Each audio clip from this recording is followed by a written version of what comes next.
Hello everyone, তোমরা দেখতেই পাচ্ছ আমি যাচ্ছিলাম সাজাতে। সেদিন ছিল আমার একটা ব্রাইডাল বুকিং। দেখতেই পাচ্ছ আকাশটা কতটা সুন্দর লাগছে, মনে হচ্ছে দুর্গাপুজো যেন চলেই আসছে। আমার তো খুবই ভালো লাগছিল আকাশটা দেখতে, তার জন্যই তোমাদের সাথে শেয়ার করার জন্য ভিডিওটা রেকর্ডিং করেছি। তোমাদের সাথে বলতে বলতে আমি কিন্তু ব্রাইডের বাড়িতে চলে এসেছি। দেখো লোকেশনটা কতটা সুন্দরভাবে সাজানো, আমার তো বেশ ভালোই লাগছিল।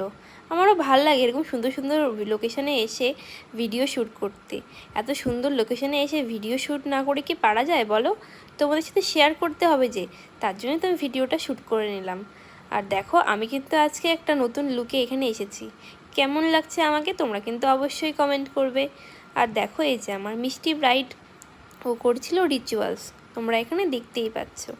রিচুয়াল শেষ করে ও আমার কাছে সাজতে বসলো, তো আমি ওর স্পেশাল দিনটিকে আরও স্পেশাল করে তুললাম। আমি ওকে সাজিয়ে তুললাম ওর যেরকমটা চেয়েছিল ঠিক তেমনটা। দেখো তো কেমন লাগছে। আমার কিন্তু খুব ভালো লাগছিল ওকে সাজিয়ে। আর দেখো ওকে কিন্তু আমি একটা সাবেকি লুক করেছি, সাবেকি গাল কলকা করেছি। দেখো ব্রাইডটা কতটা সুন্দর লাগছে। এরকম সুন্দর সুন্দর মেকআপের ভিডিও দেখতে তোমরা কিন্তু অবশ্যই আমার চ্যানেলটিকে সাবস্ক্রাইব করো, আর ভালো লাগলে লাইক করে দিও। টাটা সবাইকে, সবাই খুব ভালো থাকবে। আমি কিন্তু যাচ্ছিলাম বাড়ির দিকে, সবাই খুব ভালো থাকবে।